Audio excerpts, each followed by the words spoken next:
Alright, well, welcome back to round two of this large unboxing video. Let's just get right into it.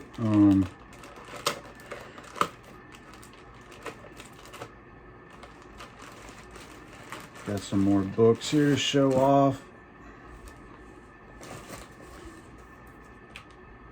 This is Stranger Things, Tomb of Weeben. Wow, I don't know that, but I just like the cover. It was almost like a Goonies type, and it's got Sean Astin just looking like befuddled.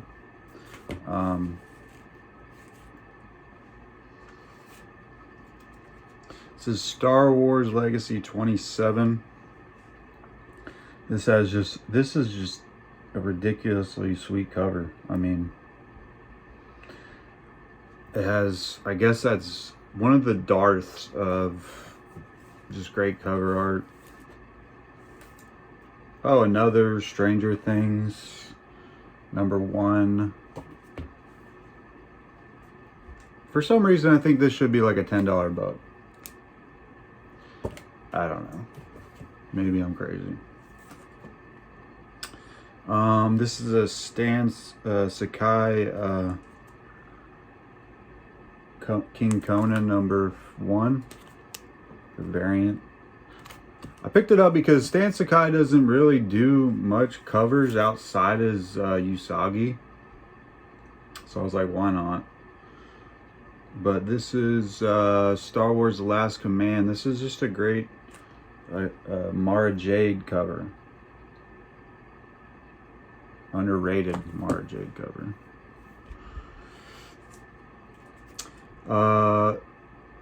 Samurai Jack Special #1. Like any of the cartoon stuff, the video game stuff, I feel like is gonna pick up here. This is Spawn 88. This is just a great cover. I mean, I guess Greg Capullo and McFarlane collaborated on that cover, and they, wow. I don't know.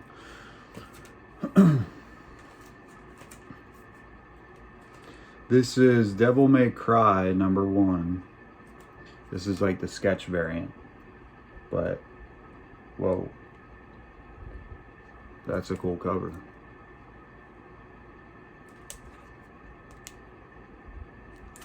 Like I said, video game stuff for cheap, I'll take it. This is Power Girl #8. This is just a great cover.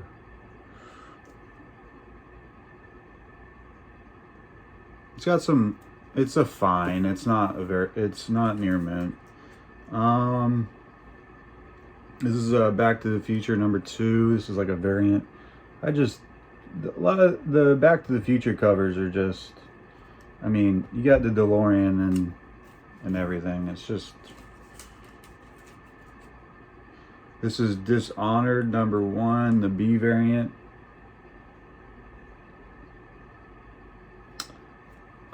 From the Dishonored series. I never played the game. I've been wanting to, but I heard it's really, really good. Maybe they might do something with the property as far as like a movie or TV series.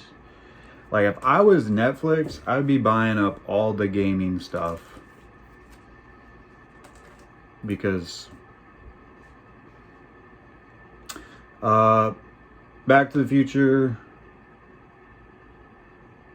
Yeah, if this is just a great Doc Brown cover. Really just the cover. Yeah, if I was Netflix, I'd be buying up all the gaming like movie and TV rights to all the big games as much as I could. Probably a lot of them already bought up, but since Netflix is struggling, I'm trying to kind of dip my toes into any kind of gaming stuff. This is my opinion. This is Aquaman 40B. This is like a Free Willy homage. I'm a sucker for these movie cover homages. Yeah. This is Conan number 37. I want to say this is a Neal Adams cover. And it has a couple first appearances in this Conan issue. Don't know off the top of my head. Think like a princess and some other. Not too keen on the Conan stuff. I want to be. This is Briggs Land number 1. I picked this up because there's talks about a series or something. But I read up on the series. It doesn't look appealing to me. But another Dishonored number 1. Like I said, they're going to do something with these gaming properties eventually. This is this is Brightest Day number 10. This is the first appearance of a couple people, actually. I think, or the one guy is Aqualad and Firestorm or something like that, or Deathstorm. And this is the variant cover of that. This is Minecraft, and this is like a free comic book day, but it features Minecraft in it, and I feel like they're gonna supposedly they're gonna do something with that property. Dungeons and Dragons number 1. Supposedly that property is being, something's going on with that, with I think Chris Pine or something. This is, I think I just bought this because of the cover, but it's also a Dark Souls comic. But this is Dark Souls number 1. I just love that cover. Like, they're going to do something with Dark Souls.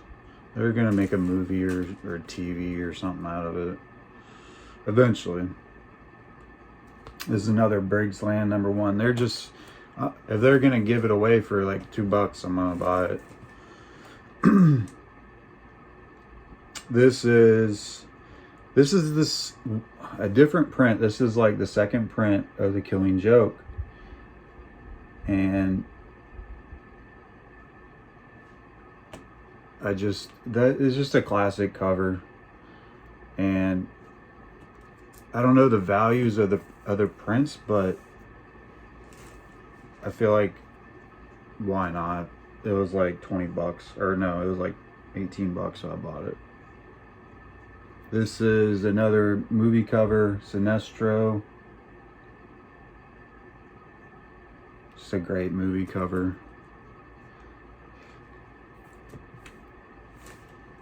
This is cool. Oh gosh, I bought this. This is very good.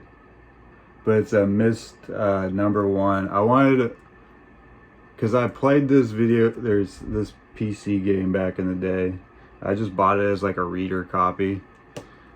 In fact, let's see what's inside. I wanted to see, because I remember playing this on PC back in the day. Oh, gosh. Yeah, there's like some tape pull or something on it. This is nothing like what I remembered, though.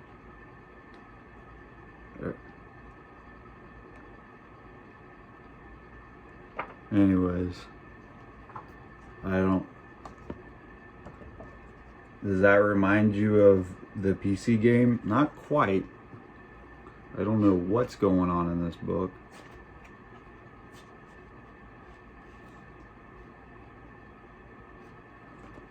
I don't know. That's crazy, though. They said this is a very good. It's more like a fair, because it, I mean, Myst.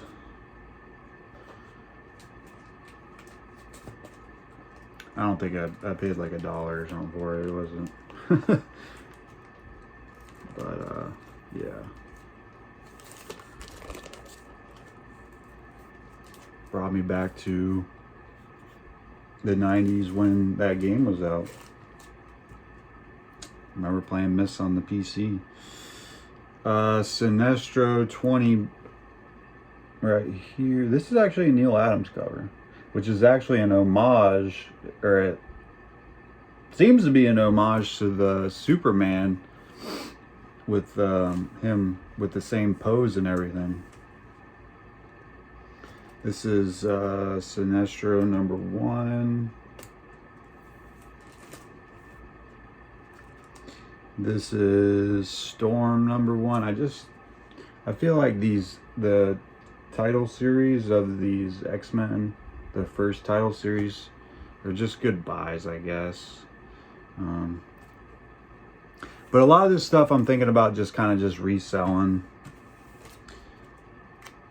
because I'm not like attached to them. This is Inspector Gadget, the free comic book day. Now this is the first kind of comic of Inspector Gadget from all my knowledge that I know. I'm just guessing at this point, but I think it is. Pretty sure it is. But I just thought that was cool. I mean, I loved that cartoon as a kid. I mean, who didn't? Any 80s, 90s cartoon stuff, any nostalgia stuff, any video game stuff, I think it's just bound to gain value. I mean, or it will have some sort of value throughout the years. Like, somebody's always going to want, and it, like, something to reach back into their childhood or whatever.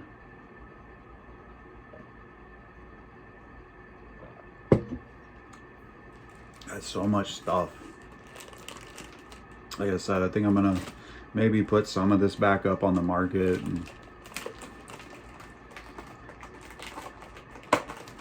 because I do want to focus more on like bigger keys. These are just like fun books to have, but the monetary value of it's not like astronomical.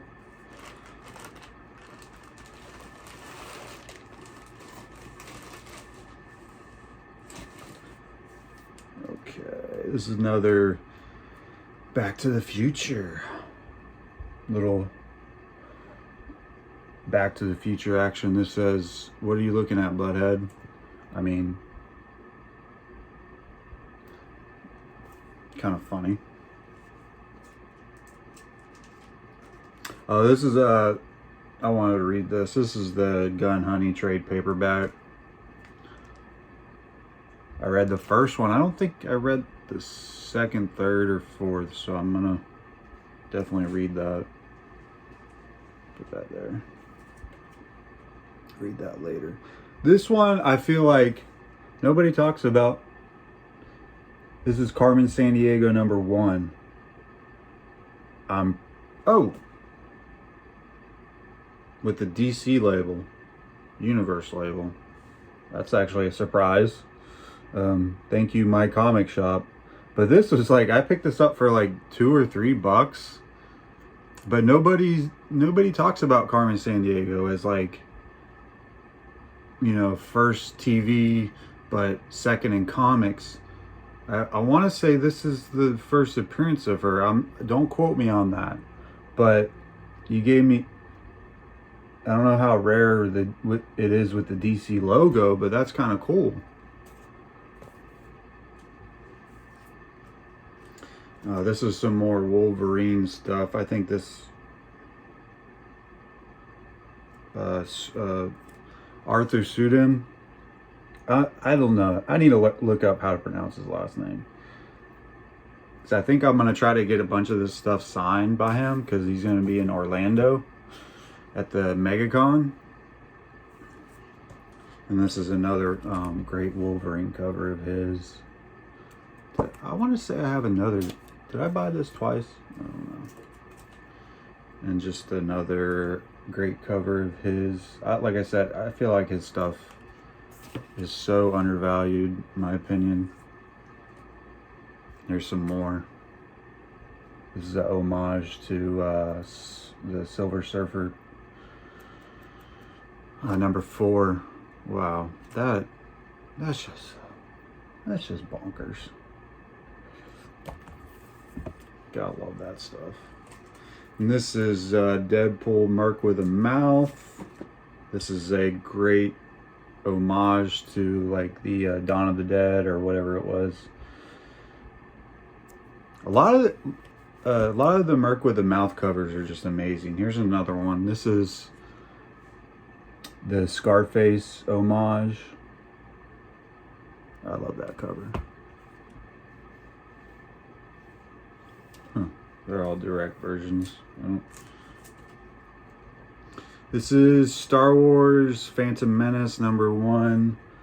This is like the first full of Darth Maul. I just thought that was a good pickup. This one's small as hell. I mean, I did not realize this thing was that small. This is the wow, Nightmare Before Christmas, like Halloween comic. Did not realize it was that small. I'm not gonna make a joke, but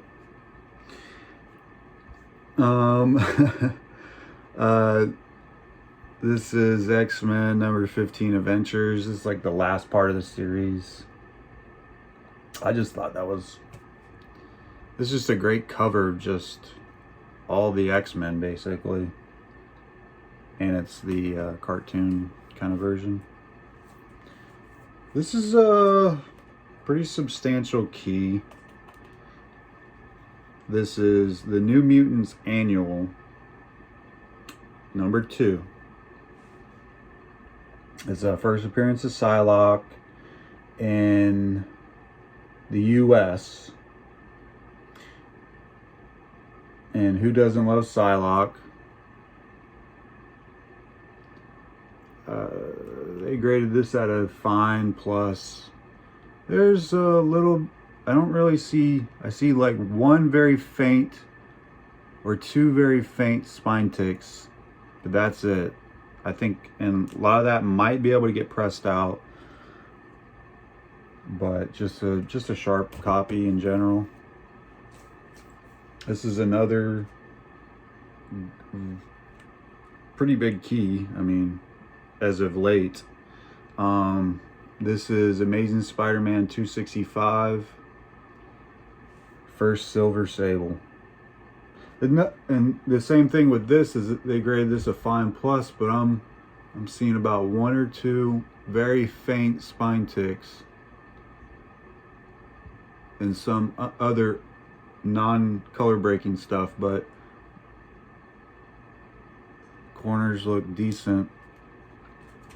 But just a great key to have in the collection, especially if they ever do anything with Silver Sable. This is one book that I wanted to read because people were saying it was pretty good. This is West of Sundown number 1. It's the B cover. This is like going to be my reader copy, but can't wait to read that because it just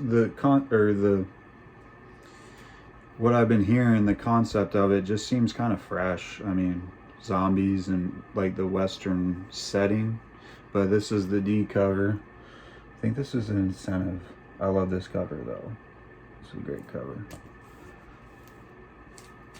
This is Darth Vader number 20, the D cover. This is the second print, I'm pretty sure, of Mandalorian. This is Moon Knight number 15. Forget, from the 2006 series. This is the Arthur Sudum cover. Might get that signed. I got another big stack. There's so much of this stuff in here. How much is left? I just keep pulling out stuff.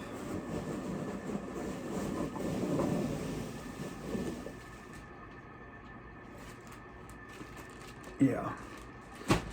We might go to part 3. Yeah. Whew. One of these is pre-orders. I haven't had any. Are you?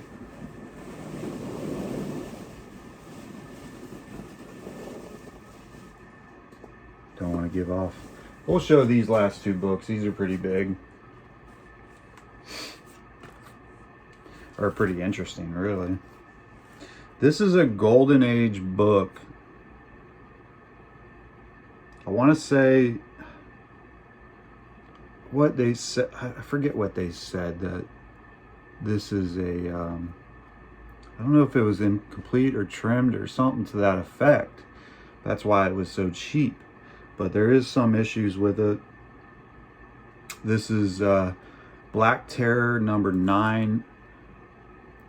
This is just a great Alex Schomburg cover of, they got fighting the Japanese and stuff like that, but there's this one chunk missing out here. But other than that, it's very presentable.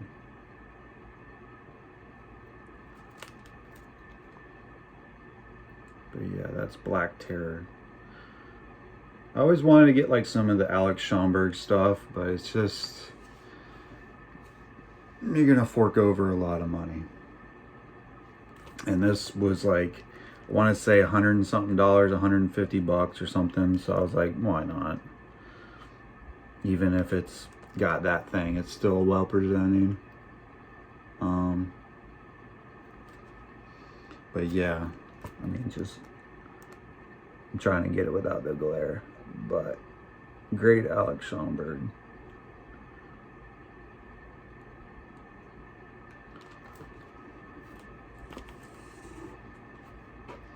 All right, we got Star Wars, Heir to the Empire, number 1. This is a big key for Star Wars people. This is the first appearance of Mara Jade, the first appearance of Thrawn. If they ever do something with Star Wars good, and do something with Thrawn, don't ever think they'll do anything with Mara Jade. They do, I don't think it'll give this comic or that justice, that series justice. I mean, Disney and Star Wars, they need to figure something out. But I feel like these comics will always have value in it, just because the Thrawn and Mara Jade were great characters. The Heir to the Empire books were great. I wish they would have just adapted that instead of giving us the Disney trilogies or whatever, the Disney stuff, but it is what it is. But I feel like this is a great book to have. Now I'm seeing a whole bunch of color rub, which I gotta take it out to look at it, but I don't see any kind of like mass, I don't see any spine ticks. I just see like color rub. So I don't know how they'll grade that. That's why I kind of bought it. Sometimes I heard sometimes they don't not color rub that much, but yeah. Heir to the Empire, number 1, first appearance of Thrawn. We'll see about getting it graded. I mean, I would hope to get at least 8.5 out of it. I mean, but it's a nice presenting copies. I've seen, that's the thing, I've seen, like, looking at the graded stuff, buying it, I've seen 9.0s and 9.2s and 9.4s with just like 1, 2, 3 spine ticks, and I'm like, that's, I guess those are allowable or whatever, but I guess it was, grading has changed, or it's changing with CGC and all that. Like, I don't think you're gonna be able to get, I mean, some stuff's probably gonna slip by, but I just don't think you're gonna get like a 9.4 or 9.6 with like multiple spine ticks like you used to. I don't know. But anyways, we're gonna conclude this part of the video and go into part 3, because there's literally 3 more stacks of stuff to this and another one here to look at. But we'll shut this one down. We'll come back, and thanks for watching. See you in the next one.